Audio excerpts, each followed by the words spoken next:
Herkese güzel ama bulutlu bir Türkiye sabahından, Çeşme sabahından merhaba. Günaydın. Günaydın. Yeni YouTube videomuza tekrardan hoş geldiniz. Bu hafta farklı bir konseptte sizlerleyiz. Şimdi bu arada bu artık son videomuz Türkiye'den. Son seslenişimiz size buralardan. Çünkü artık dönüyoruz Prag'a. Ama dönmeden önce bu videoyu sizlerle yapmak istedik, paylaşmak istedik. Şimdi ne yapıyoruz? Nereye gidiyoruz? Markete gidiyoruz. Neden markete gidiyoruz? Bizim orada Prag'da rutin yaptığımız bir kahvaltı var. Alışmış olduğumuz bir kahvaltı rutinimiz var. Ve bu ürünleri şimdi beraber gidip alacağız. Ve aynı zamanda sizlerle kısa bir market fiyat kıyaslaması yapmış olacağız bu ürünlerle beraber.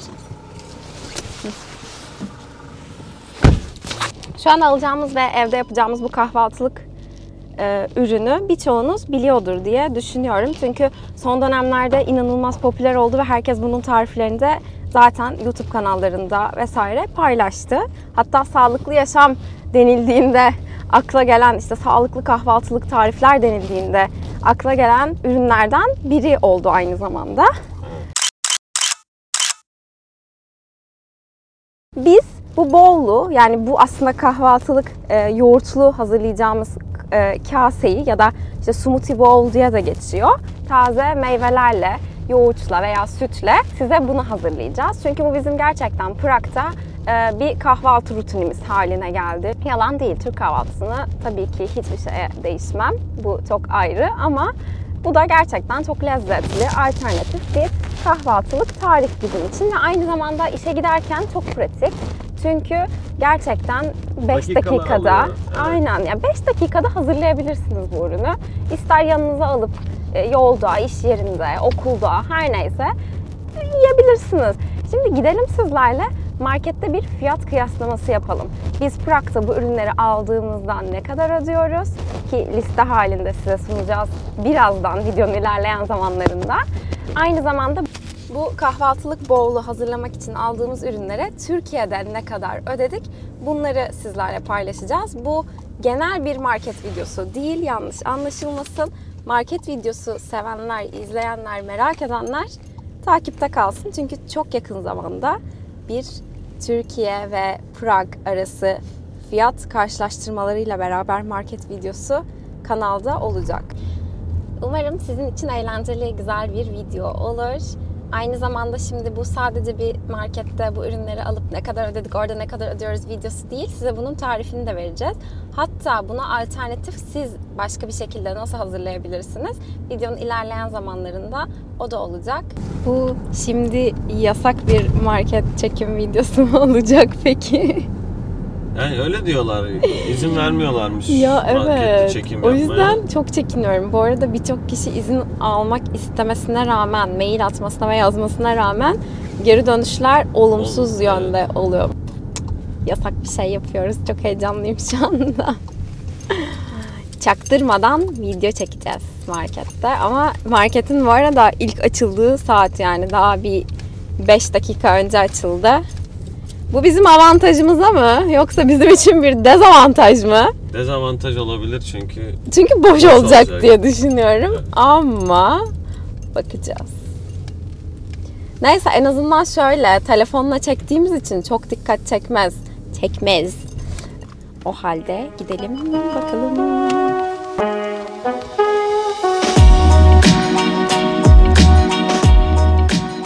Önce frambuaz ve yaban mersini ile başlayalım. Biz bunları çok tüketiyoruz ama bu bayağı kötü.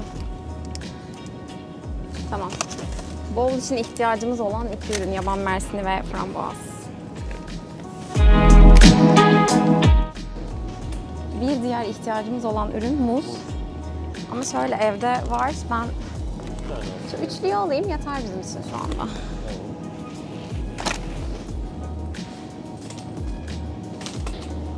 Aslında hem sütlü hem yoğurtlu da yapabiliriz ama ben çok sıvı halini sevmiyorum. Biraz daha yoğun olması gerekiyor. Süte alternatif küçük bir yoğurt alalım.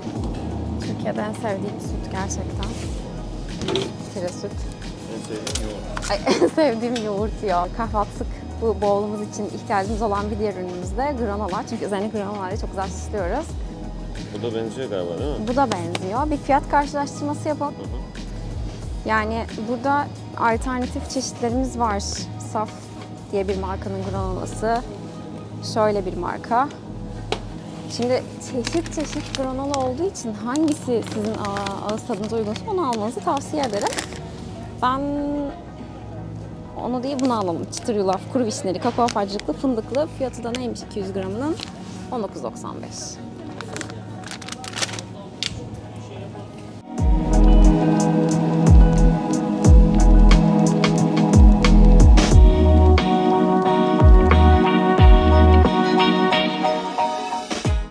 Keten tohumu olabilir. Keten tohumunu alalım. Chia tohumuna bakacağım, soracağım chia tohumu var mı diye. Bu 11.90. Bu arada şu da çok güzel olabilir üstüne süslemek için. Ham kakao parçacıkları.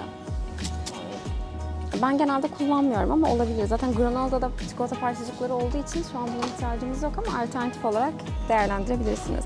Veya hiç böyle bir şey almanıza gerek yok.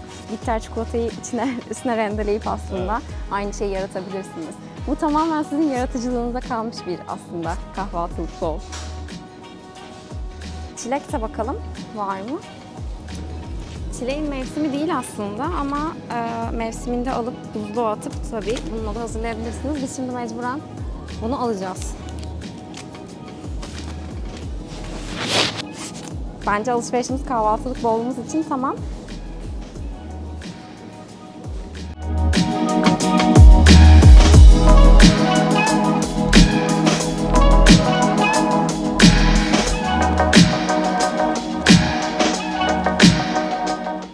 Alışveriş tamam mı? Alışveriş tamam. Biraz gerildik ama. Çekerken biraz stres oldu çünkü o kadar çok duyuyoruz ki. Markette çekime izin vermiyorlar ve gördüklerinde müdahale ediyorlar diye. Ben de hani her an diyorum ki içimden ya ne olur şan etmeyin videonun sonuna geldik lütfen. Hani çünkü öncesi çöp olur bütün çektiklerimizin eğer olmazsa. Neyse. Çekim tamam. Şimdi biz bu alışverişimize bu arada 3-5 parça bir şey. Evet farkındayım ama yani ihtiyacımız olan şeyler bunlar. Bu arada siz bunu çeşitlendirebilirsiniz. Ne koymak isterseniz. Evet. Elinizde ne varsa. Biz kendimiz nasıl hazırlıyorsak ona göre malzeme aldık. Biz şimdi bu alışverişte kaç parça ürün aldık ve ne kadar ödedik? Şöyle göstereyim. Öncelikle 126.98 lira ödemişiz. Peki bunun içinde neler var? Çileğin kilosu 19.90'mış. Bizimki 700 küsür gram geldiği için 14.83 tutmuş. City Farm organik keten tohumu 11.90 TL. Tire yoğurt 500 gramlık 7.25 TL. Vitalif çıtır yulaf 19.95. Muzun kilosu 18.95'miş. Bizimki 475 gram tutmuş. 3 adet muz 9 TL. Poşet. Artık burada da başladılar poşet işine. 25 kuruş. Ahududu 43.90, yaban mersini de 19.90. Toplamda 126.98 TL tuttu bu alışverişimiz. Türk usulü kahvaltıyı hafta sonu yapıyoruz genelde. Evet, çünkü hafta sonu yapıyoruz. Hafta içi de bunlarla geçiştiriyoruz. 126 lirayla kahvaltımı geçiştiriyorsunuz dediğinizi duyar gibiyim. Ama biz tabii ki buna orada 126 lira ödemiyoruz. Bir de dediğim gibi sonuç olarak oradaki kazancımıza göre ne kadar tutuyor? Zaten birazdan paylaşacağız onu da sizlerle. Türkiye'de TL kazanıyor olsak şu anki durumumuzdan bahsediyorum. Gidip de düzenli olarak bunları alamayız. Yani almayız, alamayız. Zaten bir market kıyaslaması demiştim bu video içinde. O yüzden şimdi gidelim eve. Hem ürün fiyatlarını kıyaslayalım. Tek Cumhuriyeti'nde bu ürünlerin hepsine toplamda ne kadar verirdik diye.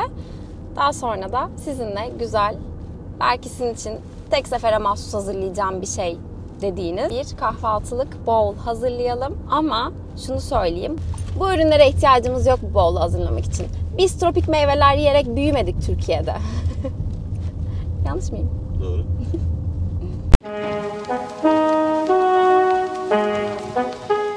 Evet, eve geldik. Hazır mıyız? Hazırız. Süper. Şimdi önce malzemeleri göstereyim size tekrar. Burada frambuazlarımız var. Şimdi bu frambuazları biraz buzluğa koydum ki donsun. Çünkü donduğunda çok daha güzel bir kıvam veriyor bu bowl'la. Yaban mersinimiz var burada. Daha önceden donmuş muzumuz vardı. Onu da çok az ilave edeceğim baz olarak. Ve ayrıca yoğurdu böyle kaseye aldım. Yaklaşık 3 yemek kaşığı kadar yoğurt var bunun içerisinde. Siz sütle de tercih edebilirsiniz. Nasıl lezzetini daha çok seviyorsanız. Ek olarak da bir tane taze muzumuz var. Bunu da hem donmuş muzla beraber kullanacağım. Hem de daha sonra üzerini süslemek için kullanacağız. Onun yanı sıra zaten biliyorsunuz burada çıtır yulafımız var. Lifa Lifi tercih ettik. Neden Lifa Lifi tercih ettik? Çünkü hem sağlıklı hem de daha ekonomik bir ürün tercih etmek istediğimiz için seçimimiz Lifa Lif'ten yana oldu. Ama çok çeşit granola var. Bu tamamen sizin tercihinize bağlı. Ben granola sevmiyorum diyorsanız yulaf da koyabilirsiniz sadece üstüne. Ya da hiç bunları koymayıp direkt kendi zevkinize göre de hazırlayabilirsiniz. Tamamen sizin yaratıcılığınıza bağlı. Ek olarak da biz aynı zamanda keten tohumu kullanacağız. Keten tohumu da protein değeri çok yüksek bir besin. O yüzden keten tohumunu tercih ettik. Buna ek olarak chia tohumu da kullanabilirsiniz. Biz genellikle ikisini karıştırıp kullanıyoruz. Ama maalesef markette bulamadığımız için keten tohumuyla devam etmeyi tercih ettik. Şimdi aslında o kadar basit ki tek yapacağımız şey tüm bu malzemeleri blender'a koyup veya bir mutfak robotuna da koyabilirsiniz. Yine herhangi bir smoothie blenderınızın olmasına gerek yok. Mutfak robotu da aynı işi görüyor. Hepsini karıştıracağız ve daha sonra süslemesine geçeceğiz. Şimdi malzemeleri ekliyorum. Çok az, rahat bir şekilde buzlu ürünleri ezebilmesi adına süt ilave edeceğim ama çok az. Donmuş muzumu ilave ediyorum. Daha sonra üzerine taze muzdan ilave edeceğim. Yarım muz koyacağım. Çok tatlı olmasın. Kalan yarısını da süsleyelim beraber. Şimdi dondurduğumuz frambuazlarımızı ilave edelim. Ve yaban mersini. Yoğurdu ekliyorum son olarak. Artık mixlenmeye hazır.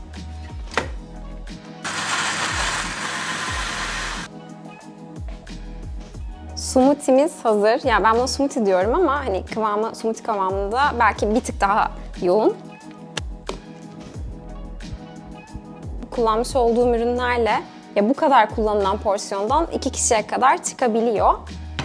Üzerini süslemek tamamen size kalmış. Biz şimdi öncelikle doyurucu ve aynı zamanda besleyici olması adına granoladan ekleyeceğiz.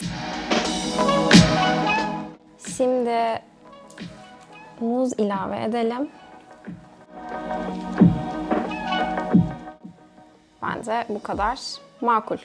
Biraz kalan yaban mersinlerimizi ilave ediyoruz. Son dokunuşumuz da keten tohumundan olacak.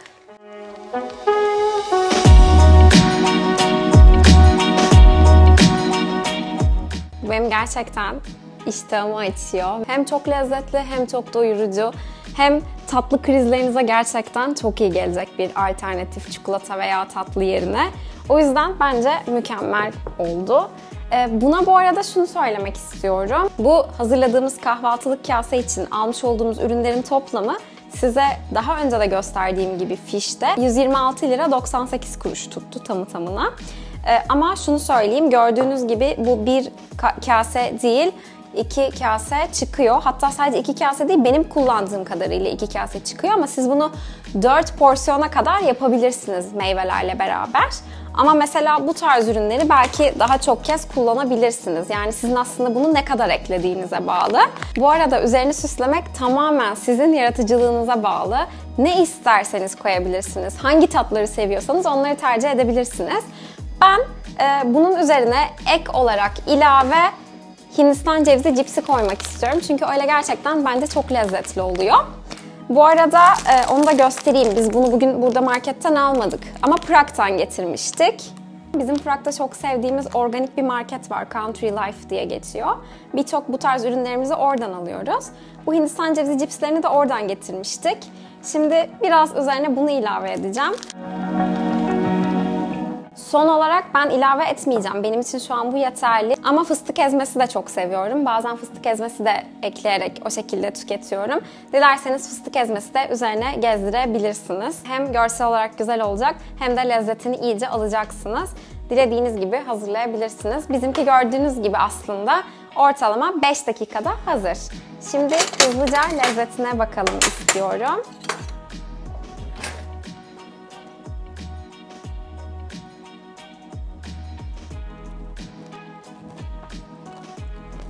Lezzet şahane. O taze meyvelerin tadını alıyorsunuz. Granola bu arada kuru vişneli, kakao parçacıklı ve fındıklıydı.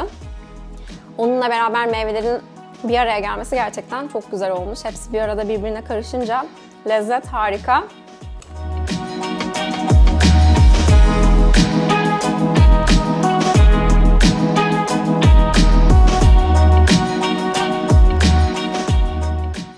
O tarifin yanı sıra sizin için ikinci bir tarif daha hazırladım. Biraz daha uygun fiyatlı olabileceğini düşündüğüm ürünlerle tercih etmiş olduğum ikinci bir tarif.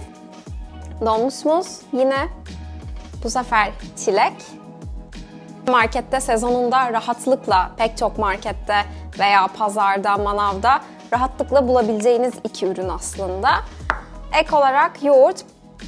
Ve bu arada porsiyonu biraz daha düşürdüm çünkü bir önceki kadar büyük yapmak istemiyorum. Yine bir adet taze muzumuz var. Biraz daha olgunlaşmış olursa çok daha lezzetli olacaktır. Bunu da yine süslemek için ve bazına ilave etmek için kullanacağım. Üzerini süslemek için de yine çıtır yulafım var. Çilek aldık aynı zamanda marketten bugün. Mevsimi olmasa da kırmızı meyve olarak bulabildiğimiz bu vardı. Bunu da alıp da şu anda kullanma sebebimiz, eğer ki frambuaz veya yaban mersini bulamıyorsanız veya daha maliyetli olacağını düşünüyorsanız aynı kahvaltılık kaseyi çilekle de hazırlayabilirsiniz. Çünkü çilek de kırmızı bir meyve ve hem rengini verecek hem de o lezzeti size verecek. Aynı zamanda daha önceden yaz döneminden eğer buzdolabınızda vişne varsa vişne de tercih edebilirsiniz. Yine tamamen size kalmış. O zaman şimdi tam 5 dakikada ikinci tarif hazırlamaya başlayalım. Muzumu ilave ediyorum o halde. Taze muzumun yarısını koydum. Çileği ilave ediyorum. Fark edeceğiniz üzere daha az malzemeler, yani biraz daha az porsiyonda. Çünkü daha önce üstünü süslemek için kullandığım keten tohumunu bu sefer içinde kullanacağım. Biraz daha öğütüldüğünde daha güzel olabiliyor. Yaklaşık 1 tatlı kaşığı yeterli olacak bunun için.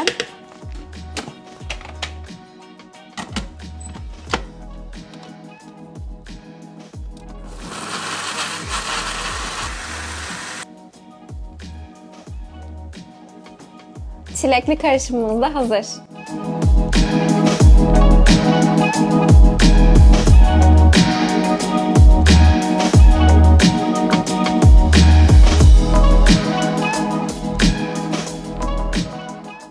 Bu videoda Türkiye ile Prag arasında bu ürünleri alırsak fiyat farkı ne olur diyerek yola çıktık. Şimdi bizim normalde Prag'da düzenli olarak alışveriş yaptığımız bir web sitesi var. O da Rohlik. Şimdi buraya girdiğimiz zaman öncelikle arama bölümüne giriyorum ve almak istediğim ürünü yazıyorum. Öncelikle yaban mersini yazdım. Bu arada Çekçe yazıyorum çünkü Çek sitesi ve ben Google Translate üzerinden İngilizceye çevirdiğim için bazen İngilizce yazdığımda bulmuyor. O yüzden bir adet onu ekledim. Şimdi ikinci ürünümü aratacağım. Çilek yazdım şu anda. Çileği sepete ekle diyorum. Gördüğünüz gibi burada da 69.90 krondan 39.90 krona düşmüş. Onu da sepetimize ekledikten sonra üçüncü ürüne devam edelim. Üçüncü ürün olarak muzu aratacağım. 3 parça muz almıştık biz Türkiye'deki alışverişimizde. O yüzden yine sepete ekle deyip adeti 3'e çıkartıyorum. Çünkü burada gördüğünüz adet fiyatıydı. Evet, muzu da ekledim ve diğer almak istediğim meyve ahududu. Şimdi onu aratalım burada. Tamam. Bunu da sepete ekliyorum. Gördüğünüz gibi fiyatı 69.90 kron. Yoğurt ekleyeceğim 500 gramlık. Orada yine her zaman kullandığımız marka olan yoğurdu ekledim. Granola ekleyelim. Şimdi burada gördüğünüz gibi farklı markaların farklı çeşit granolaları var. ortalama bir fiyattan ilerleyelim. Çünkü Türkiye'de de o şekilde yapmıştık. Bonavita'nın granolasını ekliyorum. Ve son ürünümüz keten tohumu. Yine Çekçe olarak yazdım. Dediğim gibi bu şekilde aratabiliyorum. 300 gramını da 34,90 kron yazmışlar. Bir adet onu da ekliyorum. Ve şu anda sepete bakarsanız 7 parça ürün 314 kron. Tekrar sepeti inceleyelim. Üstte meyveleri göreceğiz. Yoğurt, keten tohumu ve granola.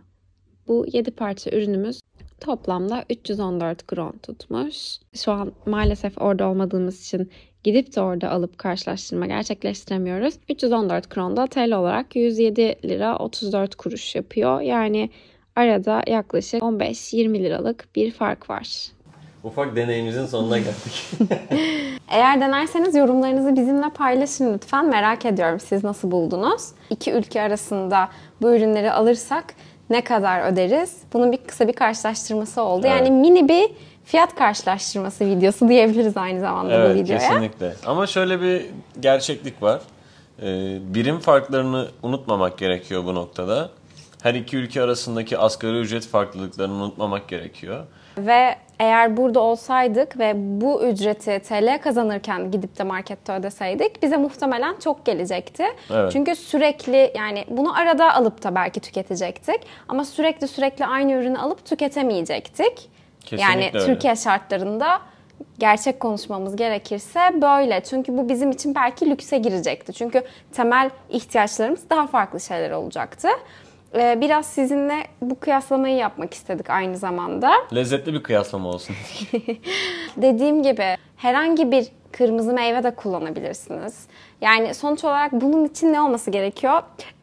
Tat verecek, lezzet verecek. Aynı zamanda biraz da yumuşak olacak. Yani elma tarzı daha böyle sert, kabuklu ürünlerle aynı lezzeti vermez, olmaz, yapılmaz. Ama şeftali bile koyabilirsiniz. Bu tamamen size bağlı. Kesinlikle. Nasıl lezzet seviyorsanız. Kişisel tercihe bağlı. Aynen Damak tadına öyle. bağlı. Biz rutinde nasıl yapıyorsak, neler alıyorsak bu ürünü çıkarmak için aynı şeyleri alarak bir karşılaştırma videosu çekmek istedik sizlere. Umarım beğenmişsinizdir. Eğer sizin bizden istediğiniz buna benzer farklı karşılaştırma videoları olursa yorumlarınızı mutlaka bekliyoruz aşağıda. Söylemek istediğin başka bir şey var mı? Bundan sonraki videolar uzun bir süre Prag'dan gelecek. Evet, bayağı uzun bir süre Prag'dan gelecektir diye düşünüyorum. Evet. Abone olmayı unutmayın. O zaman bir sonraki videoda görüşürüz. Hoşça kalın.